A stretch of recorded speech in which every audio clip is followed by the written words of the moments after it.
Welcome to another episode of the Jay and Rob Toy Show. I'm your host, Rob McCallum, and today is going to be a fun grab bag adventure. And what I mean by that is we're going to be talking about a whole bunch of different things. And when I say we, it's not just me. Of course, you get my counterpart, my 3.75 to my own 6-inch, Mr. Jay Bartlett. Jay, how are you doing today? Hello, my friend, and I'm glad I get to be the 3.75, as that is my favorite scale. Well, you know, there's something to be said for something that's pocket size and maneuverable and you can put in any kind of position. That's a pretty good deal as well. Also a little bit cheaper from time to time, too. Are you ready to talk toys? Always, my friend. Absolutely. Well, let's dive in with this grab bag episode, this cornucopia of topics, and I want to point a finger at reaction figures. Now, it's not a mean finger. I just want to talk about them because they've been around for a while. The newness has wore off.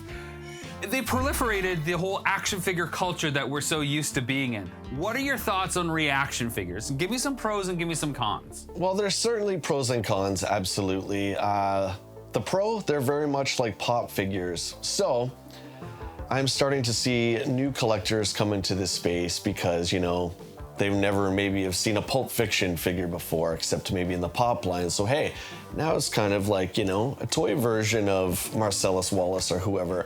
So it's positive that way that it's bringing in a new collector. The negative for me personally, it's based off the Kenner Adventure People articulation and later on the Star Wars line. I'm not a huge fan of that. It's very limited. They all look very stiff to me. I understand that's the art style of the figure. That would just be one of the negatives on my part. I think you're bang on with your Funko Pop comparison because they seem to have a reaction figure for almost seemingly everything, and they're becoming to be like that Christmas gift tchotchke where if you know somebody that's into toys or action figures, it's an easy purchase to kind of slip it into their stocking stuffer, if you will. I'm with you. I'm not 100% sold on the articulation, but I wonder, would you be more on board if it was more like a Real American Hero G.I. Joe, if it had that kind of posability? Perhaps. I guess I just don't have room in my collection for, how do I say, a line that encompasses everything. It's just, it's too much for me. I collect the actual lines of the figures. For instance, one of the first lines I saw from Reaction was the Masters of the Universe, and I was turned off right away, even with the Transformers. It's nothing against Super 7. It's just the style of figure, especially seeing the He-Man figures, very, you know, thin and, you know, standing at attention almost. It just wasn't my thing. Well, one big key differential from Funko Pops for me to the reaction figures is that packaging. I think it's one of the best features, almost on par with the figure itself, if not better. The packaging for all their card art just jumps right off and speaks to you. In fact, it almost speaks to me more often than not, especially since we like to display figures on our walls. They have some amazing illustrators doing some just interesting renditions and like kind of instant classic looks for these characters we know and love, whether it is Transformers, whether it is Masters of the Universe, whether it is TMNT, or other stuff, you like their rock and roll line. I just think it's so diverse, and within the whole Reaction brand, they have all these little subsets of figures that get released, and we just saw recently that they're doing G.I. Joe.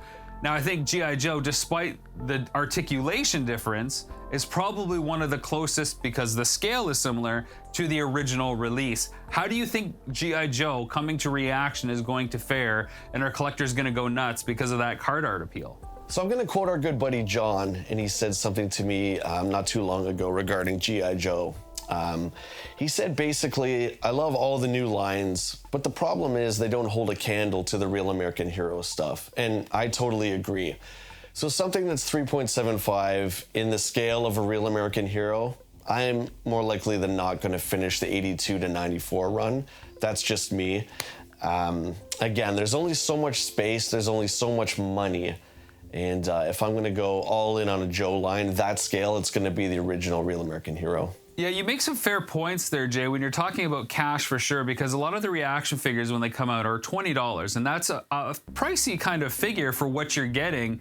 I don't think it's much. You can get, you know, something even in the 6-inch scale, like from McFarlane with their DC stuff for the same price. You can get an Origins figure for cheaper, so you're really buying into that nostalgia play that Reaction is catering to, hoping that hey, I was a G.I. Joe fan, or hey, I was a Teen Wolf fan, and I want to have like the one figure on the wall because they never made an action figure for it. I think the problem that I have with Reaction, it's so clear that these things were never meant to be played with. And therefore, the figures don't invite that sense of play. They're a display piece almost first and foremost to be put on the wall. Again, the art looks cool. It's nice to have a little token from, like you said, Pulp Fiction or one of these other lines that they never really made figures for. Back to the Future up until now was another great Reaction line that you could get.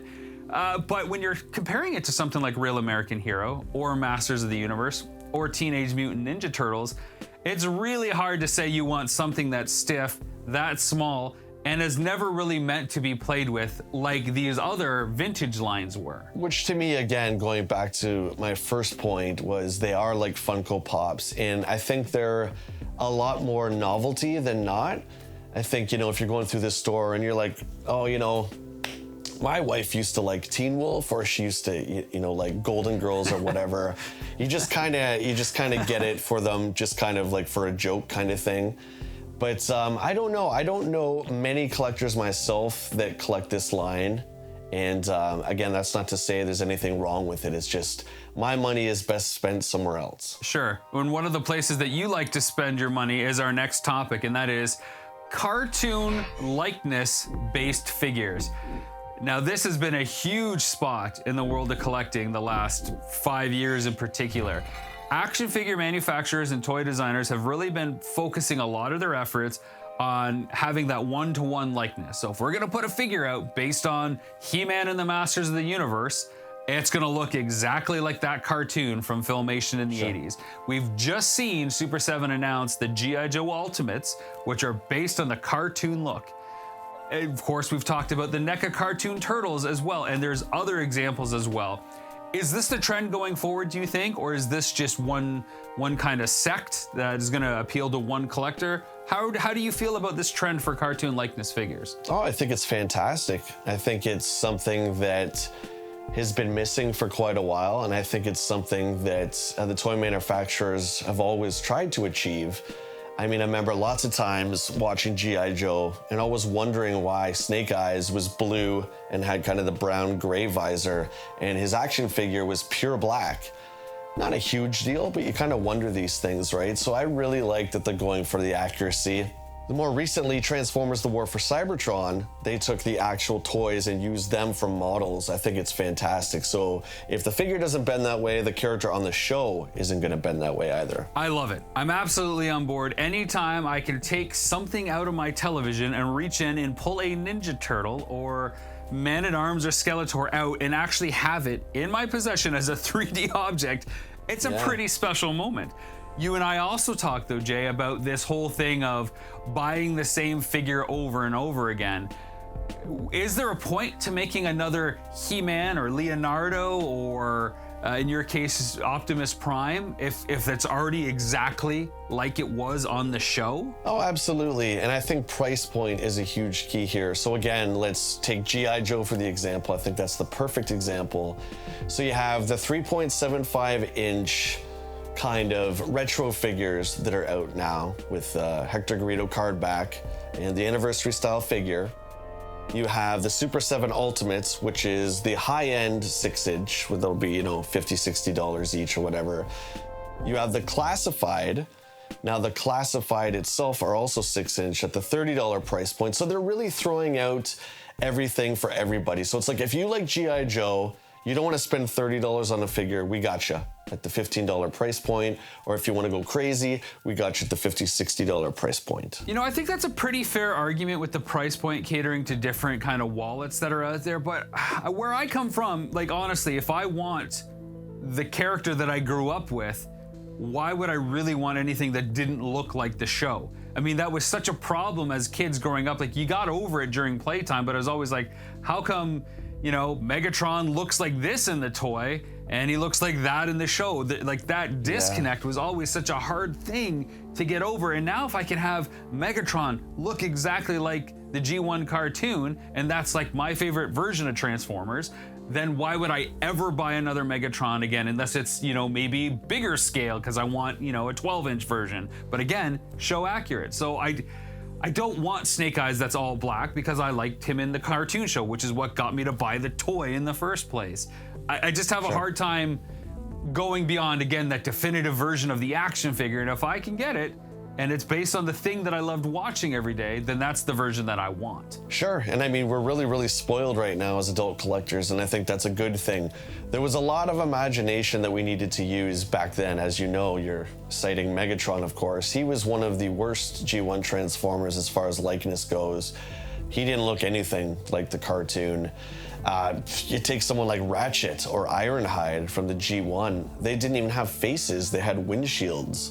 Do you know what I mean? So as we're getting into the War for Cybertron stuff and the Transformers Masterpiece collection stuff, yeah, I mean, I love the cartoon accurate.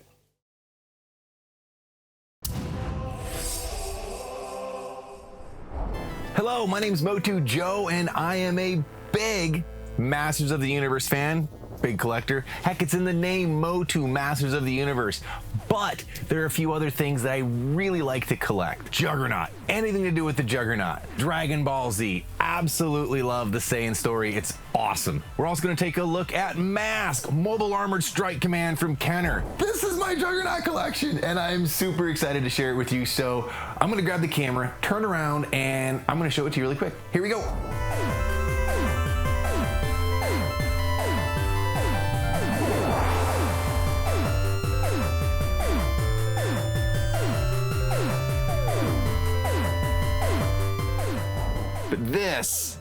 This bad boy was in toy stores, was a display piece that actually had a second piece. So it was two pieces high, and he had the good guys up top here and the bad guys down below. And what's really cool is that these molds are slightly different. So the feet are different. There are no wheels underneath Juggernaut. It's bolted in. You can see at the bottom here, there are actually tabs that are glued into place. So the molds are slightly different, and that's why the weapons are actually glued in and attached to the figures. So it's kind of a cool piece. It's slightly different than what the actual toy was, but very, very minimally. And this is pretty cool. You can see, it's hard to see, but there is no lever on the back of Juggernaut there. And this is one of my top 3 pieces. What got me going with the collecting hardcore, we'll say in more of my adult 21, 22, was Dragon Ball Z, right here beside me. I love Dragon Ball Z, and there are some really cool pieces that I want to share with you, and this is just a snippet of the collection. These are the special pieces, the things that mean more to me, or the things that stood out in my collection. This is a prototype. This figure never actually was released, and as you can see, it's got a stone crackle look to it. And there were 2 or 3 prototypes brought into the Palisades Toys studios, where the factory had brought these samples in, and this being one of them. They actually wound up deciding to go with a cartoon coloring as opposed to the stone crackle. This is the only one in existence. This is my Mask collection, and I gotta tell you, it's been a few years since I've seen this all, and I'm loving it. So you can get a good little view from back there, but I'm gonna get behind the camera now, and I'm gonna give you a tour.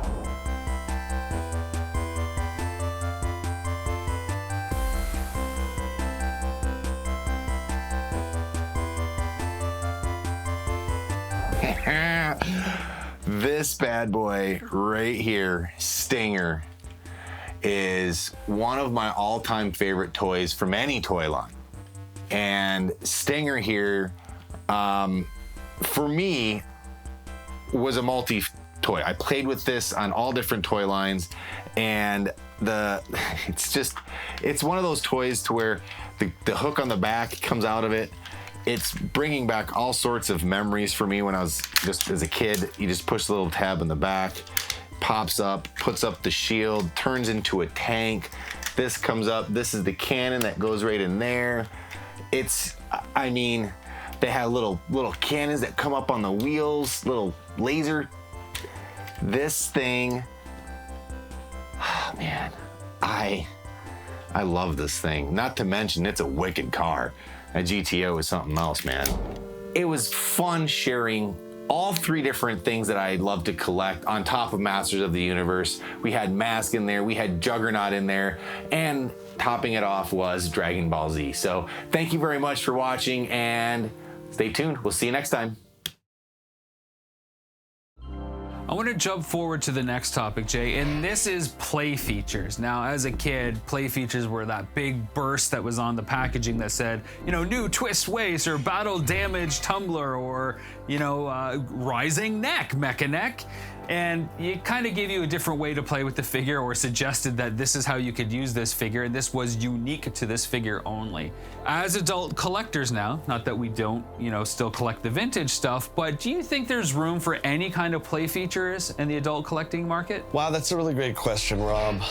I can't speak for everybody, only for myself, of course. And for me, I don't have any room for that, which is why you recently introduced me to the Masters of the Universe Staction figures, and I think they're fantastic. Although I would like to move them a little bit. I don't need play features. I think the last gimmick I remember, and I was, you know, this was 1999 when the Phantom Menace came out. They had the chips with the chip reader, and you would put them on the reader, and Obi-Wan would say, I have a bad feeling about this or whatever. And even back then, we were a lot younger than now, and we were both just like, you know, if we were going to play with these figures, I can do the voice of Obi-Wan. I don't need that. And I think it's really kind of sad, even for kids that were buying Phantom Menace figures at the time. Don't you want to encourage them to act out as the characters with the figures? I mean, that's the whole point. I personally don't see it. Vehicle-wise, sure, you can have missile launchers and things like that, because that makes sense. But any of the other stuff, hard pass for me. But do you think there's room for those kind of play features, even the small ones like Triclops' visor moving, or Mechanic, or Fisto, or Jitsu in an adult collector line? Because classics didn't have any of that. And I think, you know, again, there would have been an added cost, but I think it would have made the figures better and more memorable.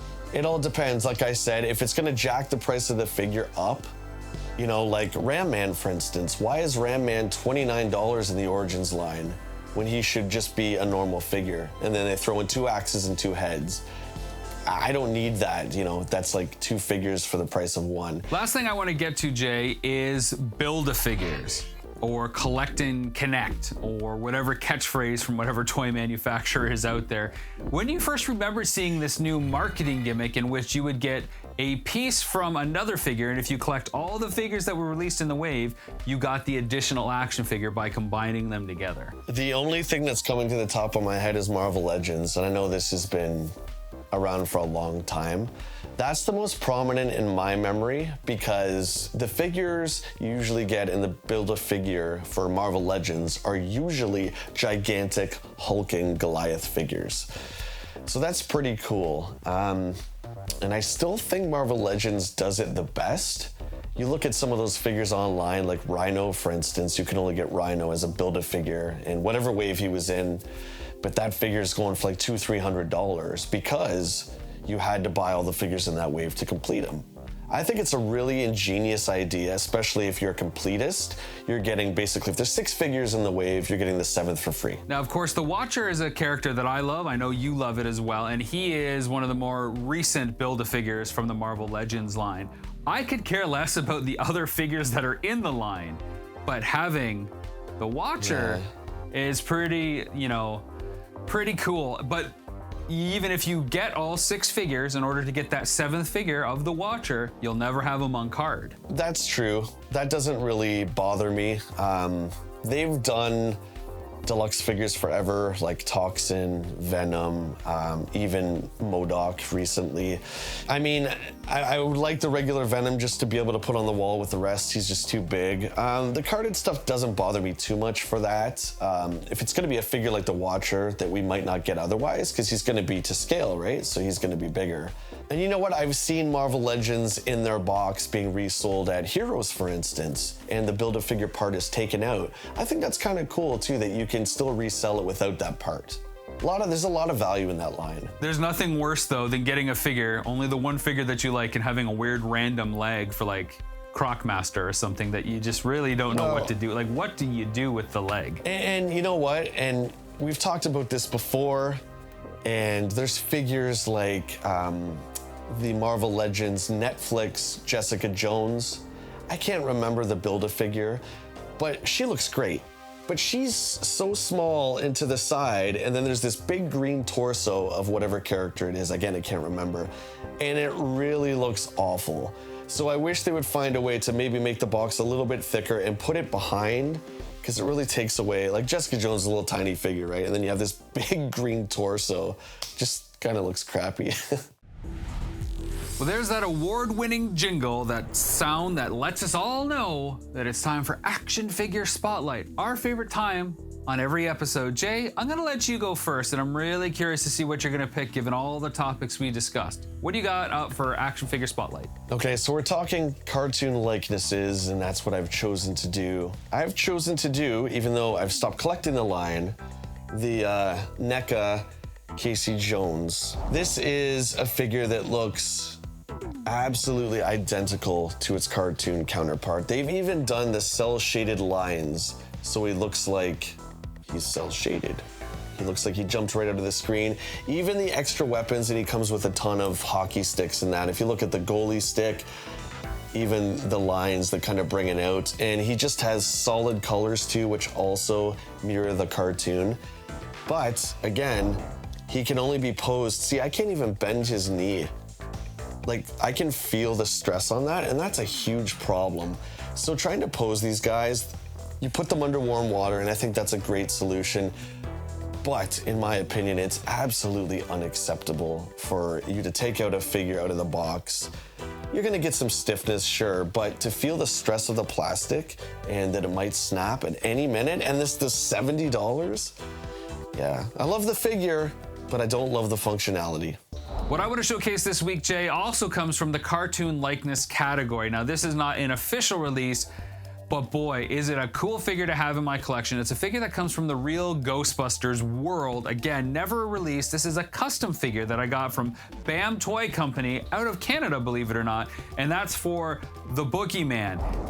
This is kind of like a figure that would be bigger than the real Ghostbusters themselves, but that would be kind of to scale with how he was on the show. He appeared in a couple episodes scaring Egon, and he fed off the fear, much like Scareglow does, or the Scarecrow in Batman. It's just a menacing looking figure, and a lot of the times if you want that cartoon likeness character that hasn't been officially released, you have to turn to the custom community. Well, these guys are really good at what they do. They have an upcoming Sam Hain as well, and I think they're exploring the Sandman as well. So some really cool Ghostbuster villains that just have, again, that awesome cel-shaded look to it that fit right in, and just the detail. The price is there for sure. This was an expensive figure at over $100 US, but I tell you, it's worth every penny, and it's the very first custom figure I've ever bought. That's great. He does look really awesome, and I'm such a big fan of the custom community. I think there's so many great companies out there doing some great work. Great figure, by the way. That's awesome. Well, that'll do it for another episode of the Jay and Rob Toy Show. Jay, this is the lightning round, and you've got to pick one or the other again. So this time, we're looking at toy manufacturers. First up, Playmates or Mego? Oh, dude. Mego. Hasbro or Mattel? Hasbro. Kenner then or Kenner now? Kenner then. You got them all wrong again. Why do you always instinctively pick the wrong one? I think it's rigged that way, my friend. I think it's rigged that way.